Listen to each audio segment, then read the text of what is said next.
That's another thing.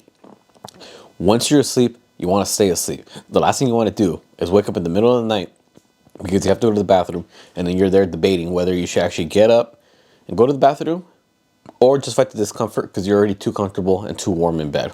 So if you're going to be drinking water, yeah, I'm talking about you.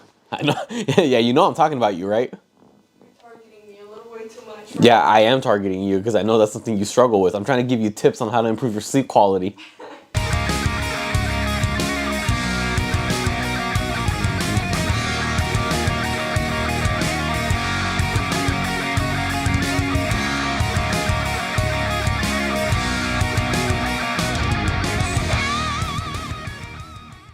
What's up, everyone? David and Ale here, back with another video.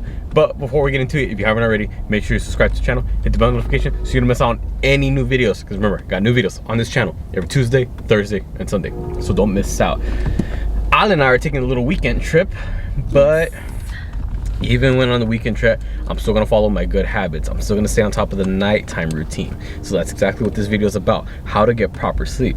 Now, you may be seeing in the background, it's still bright and early day. That's because my nighttime routine starts 10 hours before I actually anticipate going to sleep. What do I mean by that? If you're going to sleep at 10, which in my case, most likely I am, I'm gonna work backwards 10 hours from that. The caffeine, a lot of you drink a lot of caffeine throughout the day. Ain't that right? Isn't that crazy? Mm-hmm. But the thing is, if you're obviously drinking a lot of caffeine, you're gonna have energy. It's gonna make you feel active, you know, it's gonna make you go up and up, you know. But when you want to go to sleep, you want to turn relax. right onto South Milpas Street, then turn left onto Cacique Street. Yes, thank you, Google. Anyways, so yeah, you want to avoid the caffeine later on in the day, or you want the caffeine to wear out because you don't want to have a full load of energy right before you go to sleep. No, you want to relax your body. So typically, caffeine has a half-life of 5 to 7 hours, but let's just say we'll meet in the middle and say 6 hours.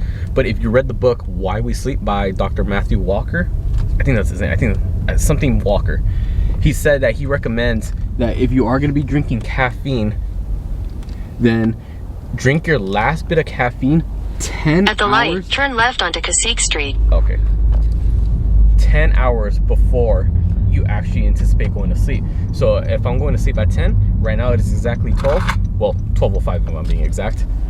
That's the last bit of caffeine I'm doing. And also, you have to mess around with it, and you got to see how much caffeine is also going to depend on how long it's going to take for it to wear out. So from what I've noticed, the most amount of caffeine I can take 10 hours before I go to sleep to ensure that's going to completely wear out is 200 milligrams. If I exceed 200 milligrams, 10 hours later, I'm still gonna feel a little bit energized. So mess around with it a little. That's what you need to do. So we're gonna go ahead and enjoy a night out in the town, and then we'll bring you back when it's actually time to really get into that sleep mode. One eternity later. The caffeine has finally worn off. Starting to feel it. Now it's time to take the next steps in this nighttime routine. So that involves eating the last meal of the day, or in my case, drinking the last meal, because my last meal is always going to be a protein shake. A lot of you eat big, heavy meals right before you go to sleep. And what happens? You may feel uncomfortable trying to go to sleep because you still feel very full. You feel very heavy. When it comes to going to sleep, your body temperature wants to decrease, okay? But every time you eat food, especially food high in protein, what happens to your body? It heats up, because it needs to try to digest all this food. So if you're gonna be eating a heavy meal, specifically with protein, or just any meal in general, right before you go to sleep, it's gonna be a little bit harder for you to fall asleep quicker and get better quality sleep. Because instead of just focusing on your body just relaxing, it's actually gonna be focusing on trying to digest everything. So I suggest, again, this is just what I personally do. I drink my last protein shake, or if it was a solid meal, I'd eat my last meal of the day an hour to an hour and a half before I actually go to sleep. So if you're gonna go to bed at 10, eat your last meal at between 8:30 and 9. You do the math, whatever time it is that you're gonna go to sleep, last meal 60 to 90 minutes beforehand. So let's go ahead and down the shake.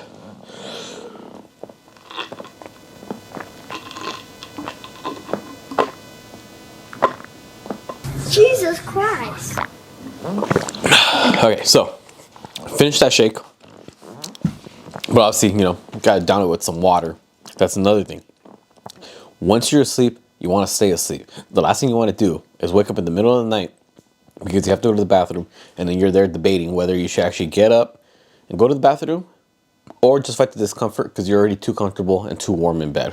So if you're going to be drinking water, yeah, I'm talking about you. I know. Yeah, you know I'm talking about you, right? You're targeting me a little way too much. Yeah, I am targeting you because I know that's something you struggle with. I'm trying to give you tips on how to improve your sleep quality. What? That's my girlfriend in the background. Right when I said that, she turned the corner like this and then looked at me and gave me that look of disappointment. Or like judgment. But yeah, right before you go to sleep, that's also something that you should be mindful of is how much water you're drinking. Because obviously if you drink too much water right before you go to bed, a couple hours into your sleep, you're going to have to wake up because you have to go to the bathroom. And it could be a little bit difficult to go back to sleep again afterwards. So that's just something to be mindful of. Now that I got those two out the way, another thing that I'm also going to be doing is I'm trying to avoid as much light as possible. Not just blue light, but any light in general. If for whatever reason you are going to be using some type of device, let's just say you still have to do some work, you're a student that has to do homework, so you have to be on your phone, listening to a recording on tablet, laptop, whatever, watching videos, typing up an essay, whatever it is, try to wear blue light glasses if you can. But even then, I mean, there's only so much that those can do, considering the fact that on top of that screen, you also have other light, like overhead lights from what's lighting up the room, things like that. So if you can try to avoid all light as much as possible, please do so. But even the little things that you can do can make somewhat of a difference. But just keep that, I'm just gonna throw that out there. Just keep that in mind.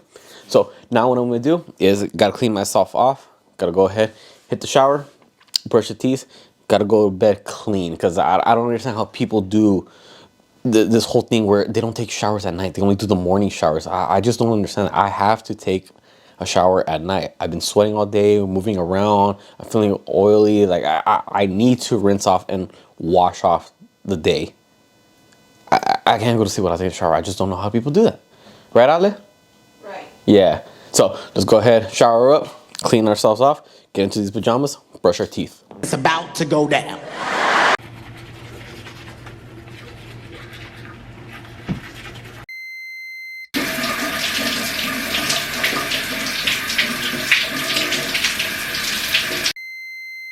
And of course, after we get out of the shower, it's a mandatory thing every day.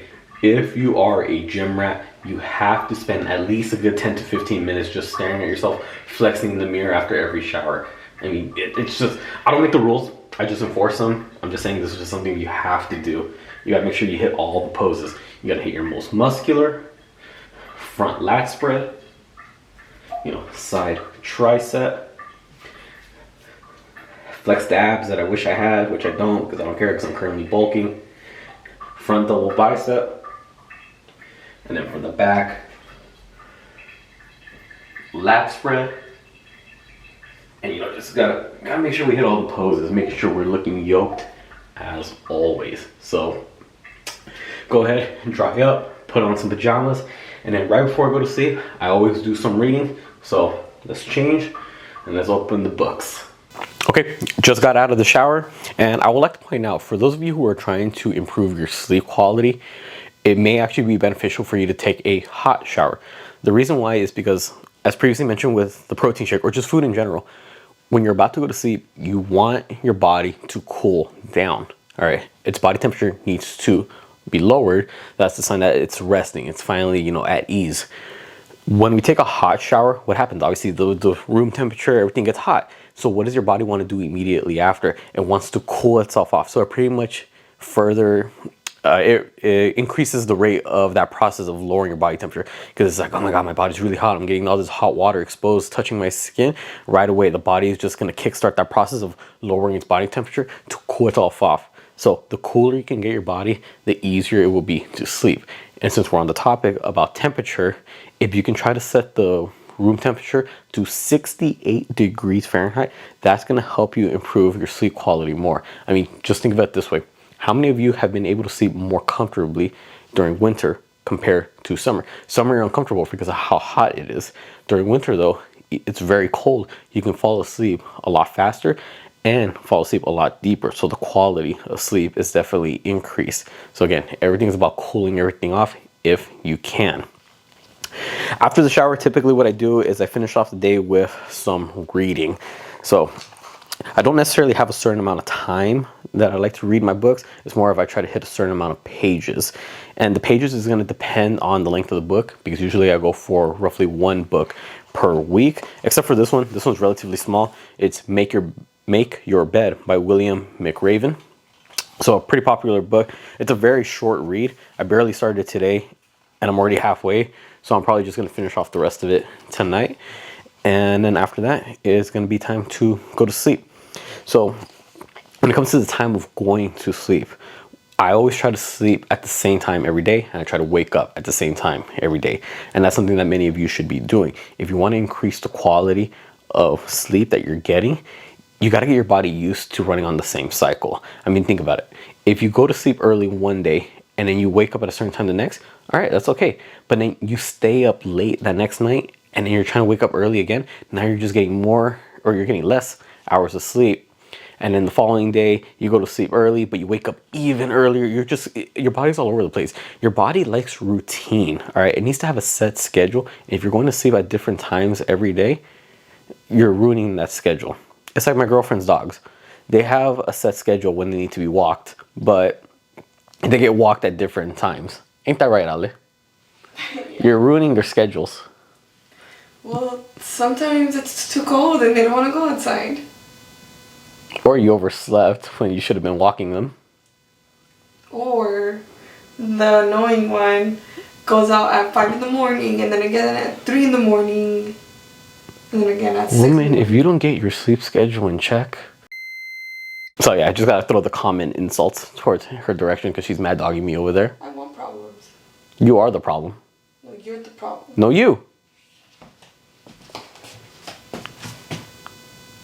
There's a camera rolling, so whatever you do, I have proof of it. Okay, I'll do it after you turn it off. Anyways, so again, I'm gonna finish off the day with reading and then try to go to sleep at the same time each day. That time is just gonna depend on you and your schedule, your day-to-day life. But honestly, that's pretty much the last thing I got going today. So it all started off in the morning from the timing of when you're gonna have your last caffeine intake. Fast forward towards the end of the day. When is going to be your last meal of the day? How much water are you drinking at the end of the day? Obviously, you got to go take a shower. You got to cool off your body temperature, and you want to try to set the right temperature in the room.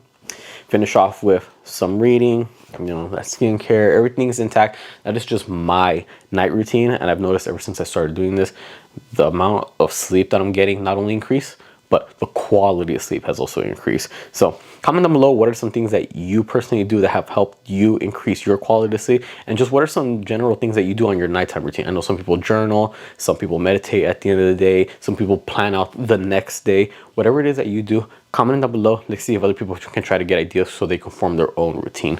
Also, comment down below any other video suggestions you'd like to see me do, whether it be about mindset, motivation, nutrition, diet, workout programs, whatever it is, comment down below. I'll be more than happy to do so.